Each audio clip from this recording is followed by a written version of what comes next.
Hello everyone, আমি মৌসুমি। আমার একটা নতুন ব্লগে তোমাদের অনেক অনেক ওয়েলকাম। আশা করি তোমরা সবাই ভালো আছো এবং সুস্থ আছো। আমিও একটু ভালো আছি মোটামুটি। জানো তো বন্ধুরা, দুদিন আগে আমার প্রচণ্ড হঠাৎ করে জ্বর চলে এসেছিলো, কেন জানি না। হয়তো আগের দিন মেয়েকে স্কুল থেকে যখন বাড়ি নিয়ে ফিরছিলাম, হঠাৎ করে বৃষ্টি নেমে গেছে। আমি আর মেয়ে দুজনেই ছাতা ছিল। আর এখনকার তো জানোই, বৃষ্টি কোনো ঠিকানা নেই, যখন তখন নেমে যাচ্ছে। আর এখনকার ছাতাগুলো তো জানোই কেমন টাইপের, ছাতাতে বৃষ্টি একদমই মানে না। তো যাই হোক, আমি বেশিরভাগটা ভিজে গেছিলাম, তো মেয়েও ভিজে গেছিলো। মেয়ে ছাতা খুলতে খুলতে, বাস থেকে নেমে ছাতা খুলতে খুলতে মেয়ে ভিজেই গেছিলো। তো যাই হোক, ঠাকুরের ইচ্ছায় বাড়িতে আসার পর মেয়ের কিছুই হয়নি, কিন্তু আমার তার পরের দিন থেকে প্রচণ্ড পরিমাণে গা হাত পা ব্যথা। আর গা হাত পা না, এক সপ্তাহ ধরে ভীষণ পরিমাণে ব্যথা করছিল। তো তারপরে জ্বরটা চলে আসে। তো যাই হোক, তারপরে আমি একা একা বাড়িতে ভালো লাগছিল না, তো চলে এসেছিলাম মার বাড়িতে। তো আসার পরে মা জিজ্ঞেস করলো, কিছু খেয়েছিস নাকি, খাবি নাকি? আমি বললাম না, কিছুই খাবো না। বাড়িতে সকালে একটু চা আর বিস্কুট খেয়েছিলাম। আর মেয়েকে না পনির দিয়ে ভেজ বিরিয়ানি টাইপের করে দিয়েছিলাম। মেয়ে খাওয়ার পর 2 চামচ ছিল, ওটাই একটু খেয়েছিলাম। খেয়ে, যেহেতু আমার প্রেশার হাই, আমার ওষুধ খেতে হবে, সেই কারণে। তো মা বললো, রুটি দিয়ে মুড়ি দিয়ে, রুটি দিয়ে ছোলার ডাল দিয়ে খা, নালে মুড়ি দিয়ে খা। আমি বললাম আমি কোনোটাই খাবো না।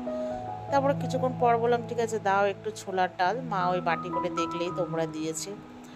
তো যাই হোক, তারপরে একটু খেলাম। আর মাও পাশে বসে রইলো, যেহেতু মা একা হাতে পুরো বাড়ির সব কাজকর্ম করে, ঘর মোছার থেকে বাসন মাজার থেকে এভরিথিং, ভাইদের বাবুর সবার জামা কাপড় ধোয়া। তো সেই জন্য মাও একটু হাঁপিয়ে গেছিলো। তো মা বসে রইলো, মা খায়নি, বললো একটু বসি তারপরে খাবো।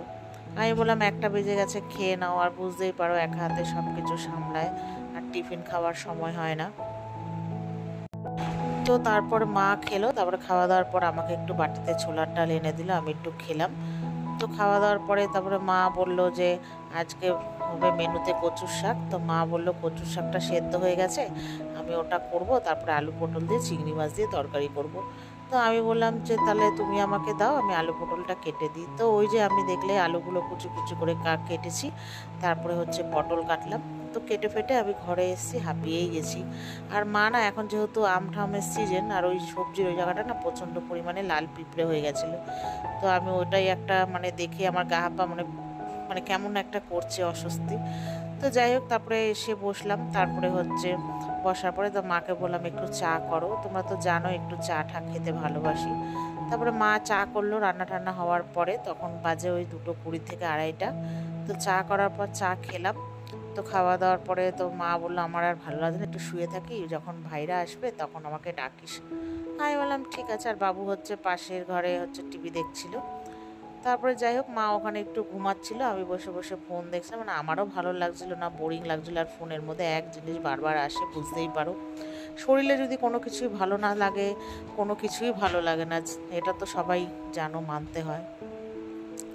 তো তারপরে এখন বাজে ওই 3টে থেকে 3:30। তো ভাই বাবু সবাই খেতে বসে পড়েছে। তো মাও বলছিল খেয়ে নে, আমি বললাম না, খাবো না, শরীরটা ভালো লাগছে না। তো তারপরে যাই হোক, ভাই বাবু খাওয়ার পরে ওই আমি আর মা লাস্টে খেতে বসলাম। আর আজকে মেনুতে ছিল শুটকি মাছের বাটা, তা 2 দিন আগে করেছিল মা। আমি না বাড়িতে নিয়ে আসিনি, যেহেতু আমাপচ্ছে চলছিল, বুঝতেই পারছো।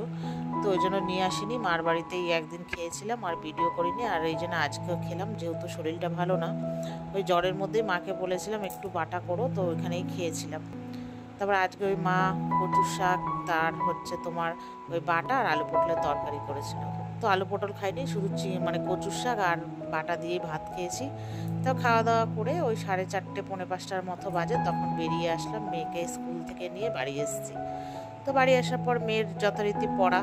তো আর আমার মেয়ে তো এখন স্কুল থেকে এসে খাওয়া দাওয়া করে না, ভাত ঠাত, দেখো এসেই বড়দের মতোই চা খাবে, আর না হলে খাবে ম্যাগি। তো যাই হোক, ওকে চা করে দিলাম। আধ ঘন্টা পর চা আর ম্যাগি করে দিলাম, ও ম্যাগি খাচ্ছে, আর ওই যে চা করলাম, দেখলেই তো। তারপরে আমার এখন বাজে 8টা। আমার না প্রচণ্ড খিদে পাচ্ছিল, যেহেতু দুপুরে অল্প করে ভাত খাচ্ছিলাম, আমার মুখে না সেরমভাবে কোনো স্বাদই নেই, জানো তো। তো তারপরে ম্যাগি করেছিলাম, মেয়েকে বললাম তুই খাবি, যেহেতু ও দুপুরে ম্যাগি খেয়েছে, ওই জন্য খাইনি।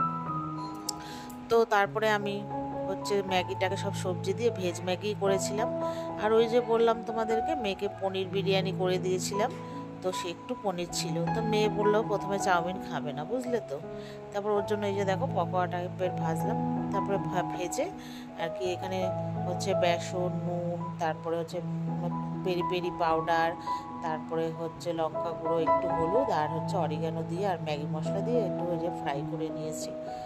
মানে অল্প করে যেই কড়াইতে চাউমিন করেছি আর ধুইনি, ওটার মধ্যেই হচ্ছে তেল দিয়ে একটু ফ্রাই করে নিয়েছি। আর চাউমিনটা আমি যে করলাম সব মানে দু রকমের সবজি দিয়েছি আর আলু দিইনি, পেঁয়াজ রসুন আদা দিয়ে আর একটু বাদাম দিয়ে করেছি, বেশ ভালোই হয়েছিল জানো তো। আর একটু গোলমরিচ দিয়েছি, আমি ডিম টিম কিছুই দিইনি, আমার ইচ্ছেও করছিল না। ঠিক আছে, তো তারপরে যাই হোক এই যে ভাজা কমপ্লিট, এবার নিয়ে যাব আমি হচ্ছে ওই ঘরে। মেয়ে তো খাবে না বলেছে, ও তো ওই যে দেখবে তখন খাবে, সে তো আমি ভালো করেই জানি। তো যাই হোক এই যে নিয়ে চলে যাব এবার ওই ঘরে, আর 1 বোতল ঠান্ডা জল। তো এই যে মা মেয়ে দুজনে মিলে এখন এই যে মিলেমিশে খাবো। তো চলো বন্ধুরা, আজকে ভিডিওটা এই পর্যন্তই। ভালো লাগলে লাইক শেয়ার করো আর আমার চ্যানেলটিকে সাবস্ক্রাইব করো। Tata, by.